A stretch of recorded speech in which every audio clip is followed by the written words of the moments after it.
Welcome to the Simpler Business Podcast, where we talk about ways to do what you love and serve your people in a way that brings you income and freedom.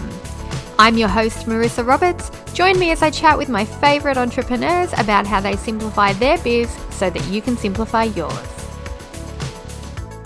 You can't have a business without clients or customers, and your potential clients and customers can't find you if you're not marketing your business consistently and strategically. But you're already busy with everything else in your business, and marketing is a full-time job in itself. How do you find time to do it? How do you keep up with the fast-changing industry trends, with all of the social media platforms, with technology changes? How do you know what's even going to work for you and your business? No one has the time to deep dive into this stuff, so today I've brought in an expert to make it simpler and easier for you. Founder and owner of marketing agency Banter Group, Valentina Borbone has taught digital marketing for blue chip organizations and small businesses since 2008 and is an industry expert for the International Social Media Association. She uses her knowledge and hands-on practical experience to educate businesses about the digital world, the latest media and technological trends, and how they translate to consumer use in everyday life. Valentina prides herself on being down to earth, completely transparent, and helping businesses achieve great success through smart marketing solutions. And I'm really excited to have her on the show today to help us learn how to leverage our digital marketing for business growth. Valentina, welcome. I'm so excited that you're here today. Thank you. What a great intro. It's nice to hear it from somebody else. I'm delighted to be here with you. I just think digital marketing is just one of those things, right? Like business owners, we're a little bit grudgy about it. We start our business because, we might love our product or adore our service. And then the minute we start, we're like, oh, now I have to get customers. Now I have to get clients. Nobody realizes until they actually get the ABN registered that we have to be marketers as well. Isn't that the truth? And even for myself as an agency, I still have to market myself. So I totally get where everyone's coming from. That's such a meta thing, right? Because you're teaching people how to market, but you actually have to market to get in front of the people that you're teaching how to market. Exactly. So yeah, you're right. It's this constant spiral. It really is. And I really feel for business owners. They're not marketers. And I come across this all the time. I'm fortunate. I am a marketer. I know what it takes. And it's not difficult. I want to say that up front. It's just time consuming, and it's no more time consuming than filling in your BAS statement and doing your basic everyday bookkeeping. I can't stand doing that side of the business. So I offshore that. When I say offshore, I mean outsource it, not necessarily offshore. But I have a team that just takes care of everything financial. And that's my probable number one advice for today's podcast is certainly get help. You can't do it all. I think we all try and wear all the hats too at the start of our business, right? Do you think that's why we struggle? Because we're like, I can't outsource it yet because the business isn't like, cash flow might be an issue right at the start. But then I think, we're so distracted and unfocused then because we're jumping from one thing to another. So we can't get the traction we need in the business anyway. And if you begin with outsourcing, you get used to it and it kind of pushes you to do more in your business so that you do make the money to cover it. Do you think that's why we struggle with marketing? I absolutely couldn't agree more.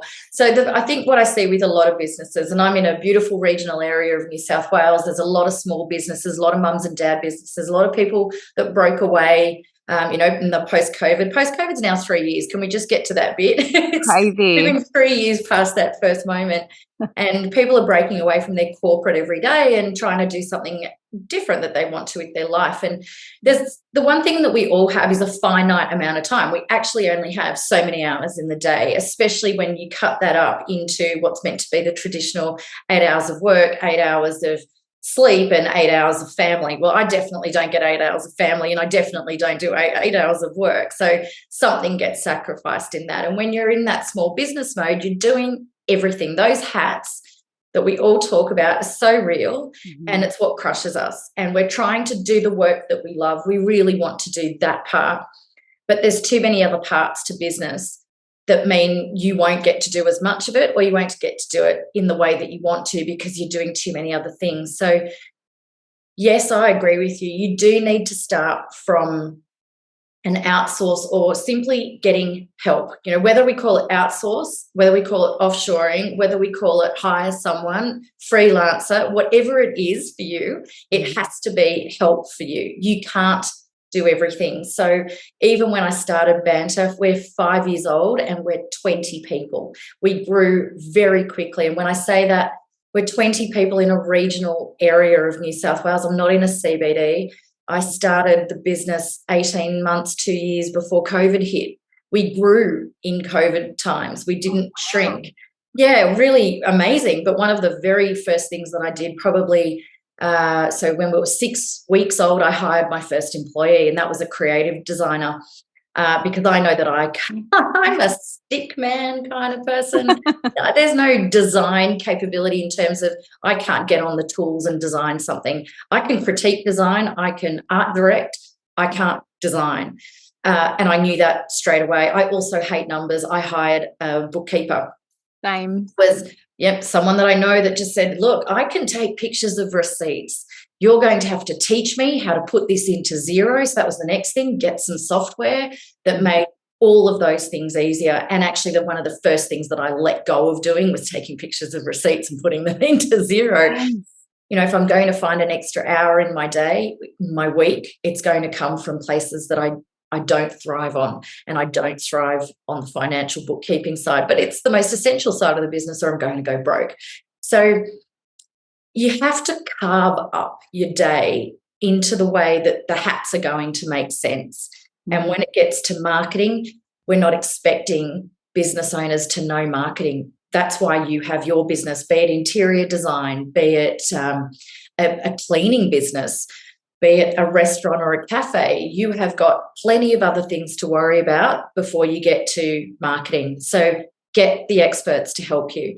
And an expert can be an offshore, a freelancer, someone that knows what they're doing. It doesn't have to be big and cumbersome and expensive. It just has to be straight talking, methodical and affordable. I found that really interesting that you said that. Outsource to someone who knows what to do and enjoys that actual role makes sense. Because I'm just thinking, if I was running a restaurant, right, and I'm like, I got to manage staff, I've got to manage product, I've got to manage keeping the actual place humming and running. I shouldn't really just hand off social media to one of the wait staff, right? And go, because don't do that. How is their marketing going to actually get results? I'm like, okay, they might be putting posts out on Facebook, but how do they know what's going to work? How do they know what's going to get in front of their ideal customers and bring them into the restaurant? You know what I mean? Tips on strategic marketing. I think that's where we fail. We feel like even if we're just a solopreneur, I feel like a lot of my clients worry that they've just got to get something out there. And I don't think that's the solution, right? We've got to No, definitely not. It's probably where we see most businesses fail. Let's take that restaurant and the wait staff. And the wait staff, it's a really busy restaurant. When are you expecting them from a business perspective and from a customer's perspective to go, hang on a minute, can you just wait? I need to just do a nice pano shot and then cut that into a reel of how busy we are at lunchtime. That takes about 45 minutes to an hour to get done really well. Yeah. So you now want your wait staff to stop what they're doing, customers watching that happen and going, excuse me, I'm over here. Do you want me as a customer or not? Can you put your phone down and actually be in the moment? So there we've got the problem. There's an expectation from the business owner to go, you've got a job to do, get on the floor, and the customer going, you've got a job to do, where's my meal? Mm-hmm. And we're throwing a little bit of social into that. And on top of that, we're expecting that person to know how the platforms work, what are the trends, what's the trending music, be a photographer, be a videographer, be an editor. Oh, and can you just slot that in? Yeah. And can you do it on your own phone? And can you do it on your own phone? Maybe do it in your own time because, maybe take all the assets while you're wait staffing and then go home and somehow care about cutting my content and posting it at a time that people are watching and it's effective. And that's when I go, hey, business owner, you've lost your mind. You're going to lose your staff. Mm-hmm. Or worse still, I've even got a client that said the chef can take pictures. Like, in between chefing, you want the chef to pull out a phone and capture each process in that amazing meal. I'm like, wow, okay. Yeah. They're not reason. That's not reasonable. We have to go back to that's just stupid. That's And it really shows that they haven't done it themselves because they don't understand the workload behind it. Yeah. One of my favorite comments from a business was, oh, you know what? I can get my 14-year-old to do the Instagram. She's pretty good on that. And all I could think of, and I didn't say it out loud, was, oh, has your 14-year-old been inside a licensed venue and drunk cocktails to understand why they're even good? Good point. Good. So you've got a 14-year-old doing a licensed venue's social media, and you think that's a good idea, board member. And that's the thing. That's the difference. That's where you're just firing stuff out there into the internet. It's not going to draw customers in. It's not going to get you sales. How do you reckon we should approach social media then in order to actually get bang for our buck in terms of sales and growth, visibility? 100% have a plan. It needs a strategic plan. If you just, you mentioned earlier, we feel like we just need to get something out there. Mm-hmm. That's when it goes really bad. That's when people are, here's my coffee. I've got nothing else to say except I drink coffee. Yes, welcome to the rest of Australia. How boring. Me, consumer, have a finite amount of time that I'm going to scroll and spend on my social. If you're not valuable to me, if you're not giving me, the customer, something of value, I have no need for you in my feed. So I'm going to unfollow you if you just spit out random rubbish. My best advice, have that strategic plan. Understand what your customers find valuable from you. And what that means is, what do you have a right to talk about? I have a right to talk about digital marketing, about inclusivity, because that's a fairly big part of Banter's ethos and how we work, and disability and mental health, because that's who we are. Yeah. I don't have a right to talk about taxation, nor interior design. No, I can talk about design as a design agency.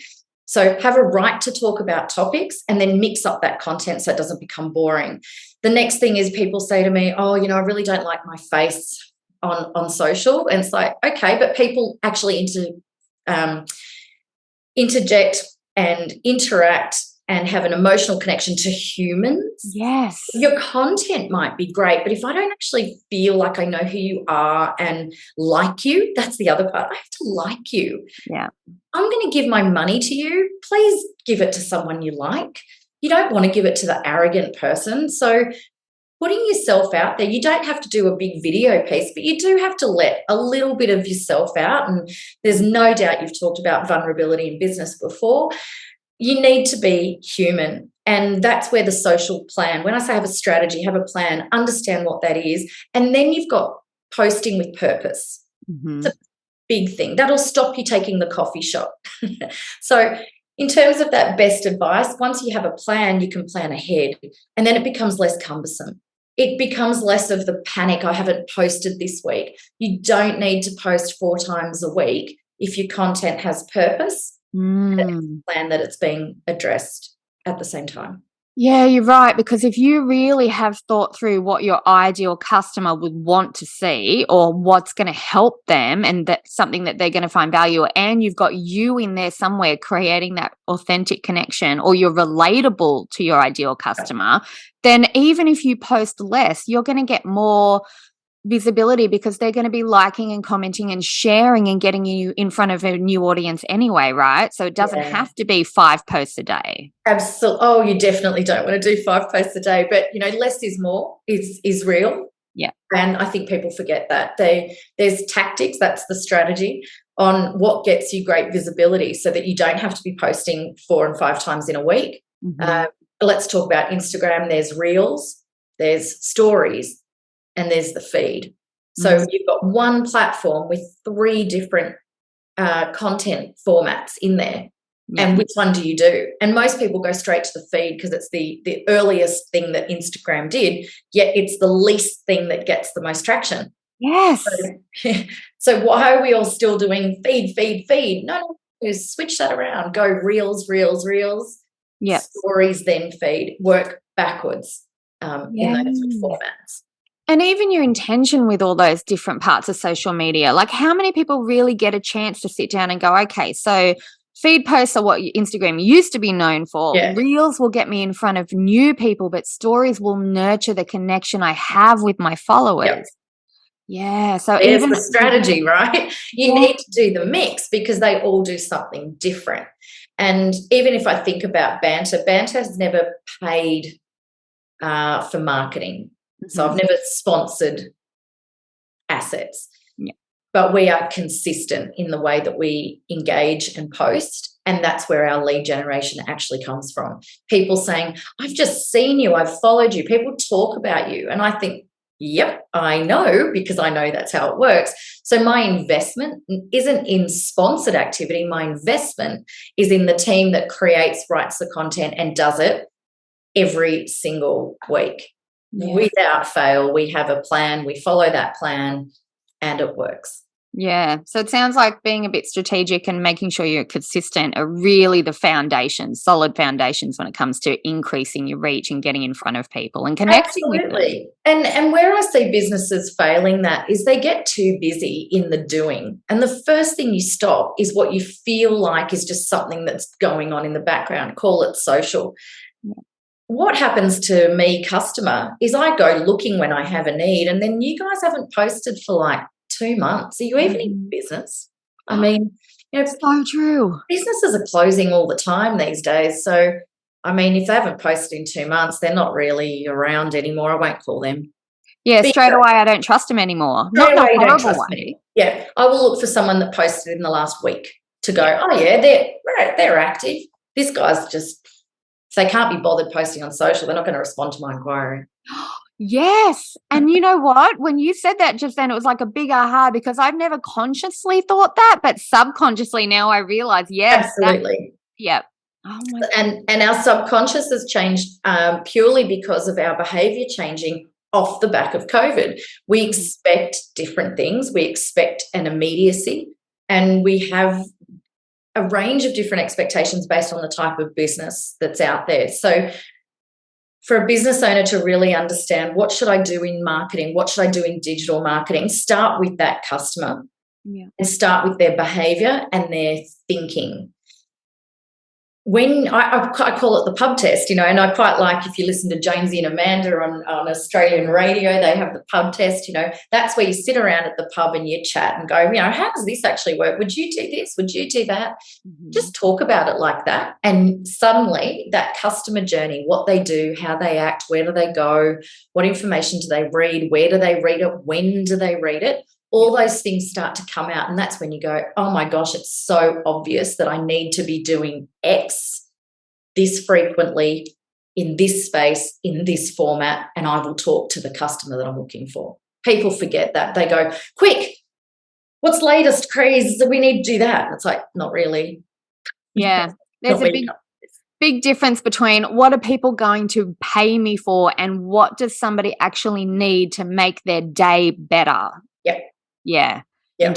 And it is as simple as that. How can I fix that problem? And, if you start with that customer journey to go, what do they want? When do they want it? Where do they want it? My favorite analogy is, have you ever tried to download something on your phone and it just says download, and then you go, shit, where did it go? Yes. Done that and thought, I don't even know where downloads on my phone are. I am digital and I have to look it up on my phone every time. Downloads on my phone. Oh, there it is. Right. Yeah. Right. So that behavior is me being persistent. Normally I go, oh, I don't know, it downloaded somewhere. I've just got to go look for the information somewhere else. Yeah. Yeah. You move on. You just move on. So once you've worked out what it is you need to do, then break it down. A lot of people say, how do you eat the elephant? Just one chunk at a time. That's what business owners need to do. Just pick one thing, get it going, give it a rhythm, get it put into practice for your business on an ongoing basis before you move on to the next one. And I call it, create it a habit. I don't need a diary reminder or an alarm to brush my teeth. Yeah. And marketing becomes part of your habit. Every Thursday payroll goes through. Every Friday supplier payments go out the bank. I don't need diary reminders. They are now set up and they run and they operate smoothly, and do that with your marketing. People put marketing off and it's what dries up your pipeline as quick as anything else is not having a presence. You don't need to be buying lots of stuff. You just need to be visible when people want to find you. Yeah. So how then do we make it as easy as possible to be consistent with our marketing? So setting regular times, I think, is a really good tip to start with. But if you're someone, for example, who might be not having a team to support them yet, and you feel like, oh, I've just got to get that ball rolling. No, actually, you should outsource. But if you haven't yet, how do you make it as easy as possible to show up consistently? Have you got any tips on how to make it easier to actually get your stuff out there? Yeah, absolutely. I would put aside time in the diary just to do that. Because if it's usually, what gets written down gets managed, what gets on the list, what's in the diary will get done. If it's not in the diary, guess what? Will never happen. And so it could be, and this is how even I operate. I have a team, yes, but even from day dot, I knew I was going to start a newsletter. I know that email marketing is the highest return on investment digital channel outside of your website. Yeah. So I started a newsletter straight away, and every Monday morning, it takes me 3 hours from sit down to hit go to write my newsletter. That's it. No interruptions, get it done. It goes out every single month. Hands down, doesn't matter how busy I am, that thing is going to go out. Yeah. So departmentalize your diary and your headspace that says, I have to do X. Now, if that is, I'm going to record some social video. For me, I'm here at 8 o'clock. I set my camera up. I might have a tripod and a lamp, and I just talk straight away. Just hit record, 2 coffees in, mind you, and away I go. But in an hour, I could probably record 6 or 7 videos, and then it goes into edit. Yeah. So I'm not trying to set it up 6 or 7 times. I'm just nailing it in one little batch. Yes. Social media for me to write it, and I was writing even Banter's social up until recently.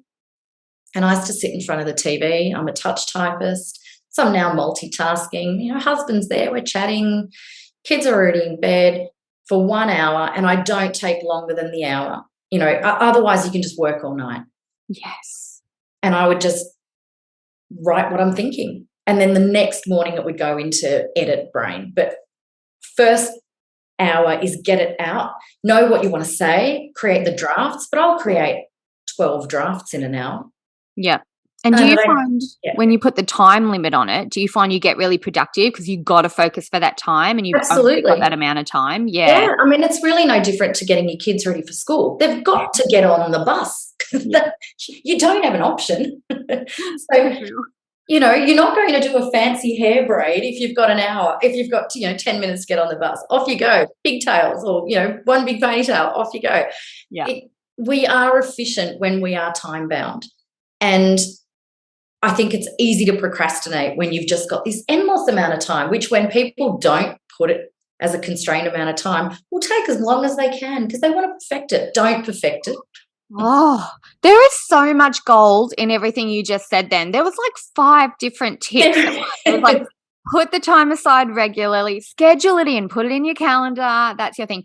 Do it in a way that suits you. If that's in front of Netflix and you're typing and, if it feels enjoyable, we're more likely to actually do it, right? Yes, absolutely. Don't make it perfect. Let go of the need for perfection. Just get it out there. You can tidy it and schedule it later. Batch your content so that your content.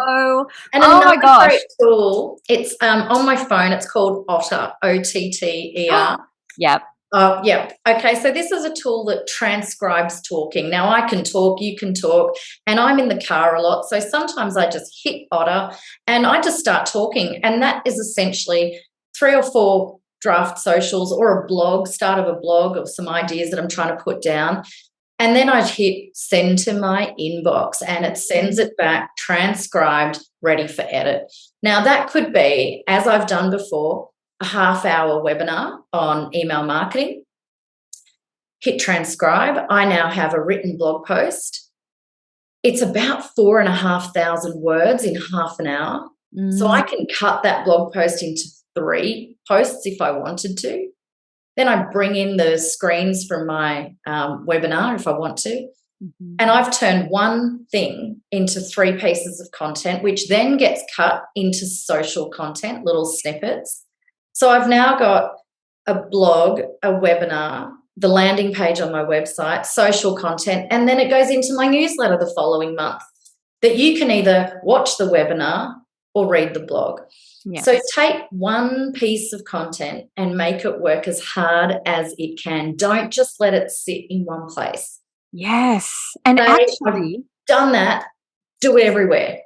yeah. And actually, I think in my experience, that actually works to increase sales too, because when I talk about one topic once, hardly anyone sees it. And the people who do see it, they don't get enough exposure to it to realize, yes, that can help me. I should get it now. Whereas when I take something like a big piece of content and cut it down and reuse it, people see it 7, 8, 9 times. It starts to kind of intersperse into their mind, into their day, and they start to go, yeah, I do need that. That is going to help me.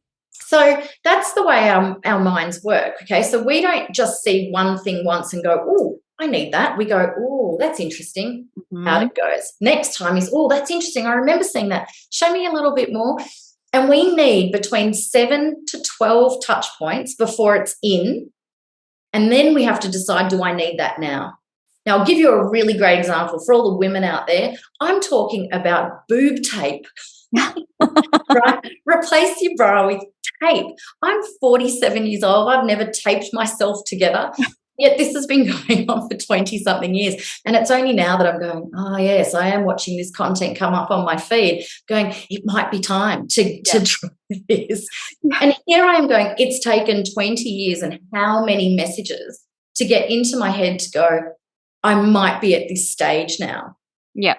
Now, I'm trying to use something light and jovial, but is it any different to I really need X product, whether it be, a COVID product, a COVID cleaning product in my household, or an allergy-free, or if it's retail, I'm diabetic, I want something that's really sugar-free, low GI, slow release.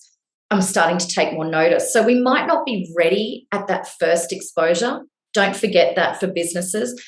You've got to hit people multiple times before they then go, now I'm ready. And now I know exactly who I'm contacting because I've been exposed to your content on an ongoing basis. We make this mistake. I'll put it out there. Can't talk about that again. I've already done that. Oh, I know. Why do we think everybody sat there and looked at all 15,500 messages that came out on Instagram today? I don't have time to do that. So I haven't seen everything. But when I'm ready to buy my next piece of silver jewelry, I can tell you it's going to be on there, but I'm not looking at that every day. Exactly. Yeah. You've got to keep that in mind. We forget. Yeah. I can't think of the last time I actually went into Instagram or Facebook and specifically went to someone's page or profile and looked at all of their feed. Never. It's just when they randomly show up in my timeline again and again and again, more familiar. I've got this candle company that I love. They do candles with crystals in them. They're gorgeous. There could be 20 companies out there with candles with crystals. I know about one because they consistently show up in my feed because they're posting like once every few days. So then when they have a sale, I've already seen their posts over the last 3 weeks. So they run a sale. I'm ready to go, like no problem. And you're ready to go. And my mind would take that next step. They're on sale. I really should buy 50 because I'm going to gift in the next X number of months. I'll save them up for a Christmas hamper that I might be putting together for my clients. Just buy 50. Take that thinking out of it. I don't need to wait for a Christmas sale. I will do that naturally because I go, it's on sale. Why wouldn't you? And now's the best time to buy. Exactly. And warm up. That's the warm up. That's the warm up. And it's not even just product-based businesses. If you're running a service-based business or a coaching business and you're leading up to a launch, don't just ghost everybody for a year and then launch 1 month and then expect everything to happen. You got to show up regularly. And then when it's launch time, people are like, bam, this is my time to really get in there. And it's a big difference when you're showing up consistently. It doesn't have to be every day. It doesn't have to be 5 times a week. It just has to be regular and consistent. And do you find too that people get more comfortable doing their marketing when they do it consistently because they get practice at it? Absolutely, they do. And that's, it's a hard thing to sit down and write, and it's a hard thing to sit down in front of a camera. I know this might seem unusual. I hated looking down the barrel of a camera. Oh, really? I couldn't stand it. And it was the fact that it was this lens. Mm-hmm. And once you kind of practice and practice and practice just consistently, you get over the lens. I'm staring at a little green light to make sure I'm giving you the eye contact. And I'm trying not to look in my left-hand corner where your face actually is, because it's talent to go, two places I need to look. But once you get past that, it becomes so much easier. And, I've also practiced being able to sit down and talk. I'm a hands talker. I can't just keep them out of frame.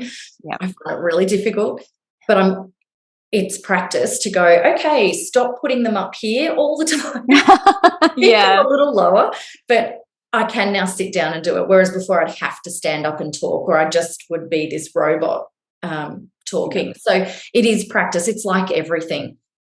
We've been saying practice makes perfect for a very long time. And I think once you get more comfortable about talking and being confident about who you are and the expertise you do have to share, a lot of the time, especially for women, there is imposter syndrome. Do I really have something valuable that people want? Or do I just think that I'm good? It's like, no, you are. You just need to believe in it and then say it out loud. Yeah. Exactly. That's so true. All right. So have a bit of a strategic plan. Make sure you're being consistent. Focus on your zone of genius. Know your ideal customer. Practice, practice, practice, because you'll get more comfy at it, and you'll keep up with trends better because you're active and you're on your platforms and you're doing this as a regular basis. So nothing is going to be brand new to you anymore once you get that ball rolling, right? That is so helpful. And with the little chunks, my last bit, with the little chunks of work, when we've said, you don't have a team, but get the help, there's so many freelancers out there. They're on different platforms. They'll be in your local community. If you can find someone local to where you are, it's even better. I really believe that you can build great relationships anywhere, but local's good. And that's where you can do a first draft and give it to somebody else to put another polish over it, to do the edit, so that the heavy lifting sits in two places. You're not on your own. If you leave it to yourself to edit it and you haven't put that time in your diary to do it, you won't get it. It'll just be on the list for forever. So you'll always get up to the next client, the next sale, the next opportunity. You need that support. So support doesn't have to be long and arduous and a big relationship. Just have someone that goes, right, it's now in edit, and can share some places where you can find freelancers like that. But Facebook's a great place. We've all got community groups in our area. There's plenty of working mums out there. And when I say working mums work every day. Can I say that before we have to think it has to be paid work? But there might be someone out there that wants to get a little back into the workforce, but they can't be committed to a full-time role, even a part-time role. But a few hours a day might actually suit them and suit you as a business. Don't forget that. Mums have a hard time getting back into the workforce. There's a lot that happens mentally in that space. And they are wonderful employees. And out of my 20 employees, 17 are women, and most of them are working mums.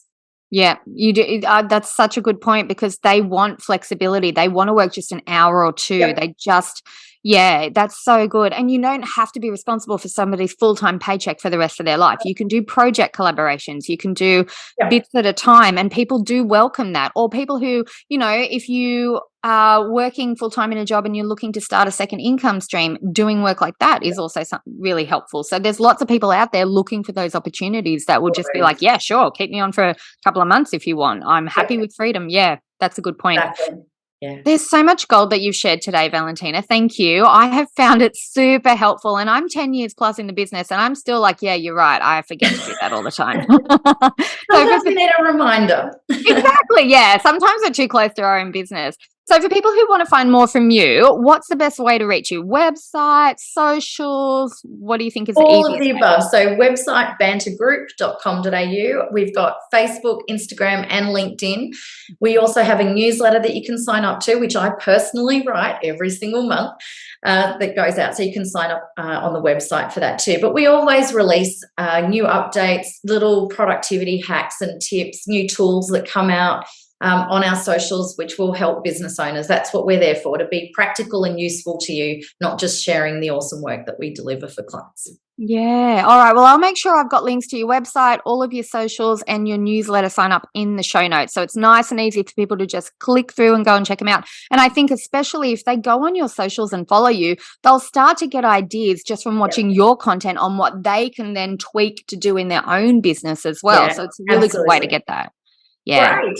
Lovely. Thank you so much for being here and sharing so much. We've only spoken for like half an hour, and I feel like we got like 10 different episodes worth of value out of it. So that has been so helpful. Oh, excellent.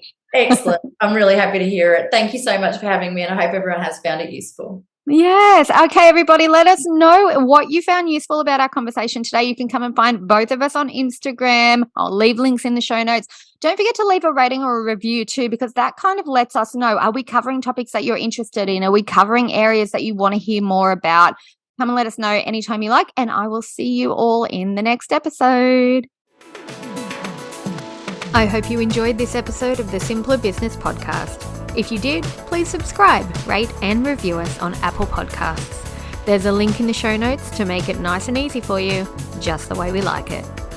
If you're ready to simplify and scale your business, you can get started with my free audio class at marissaroberts.com. See you next time.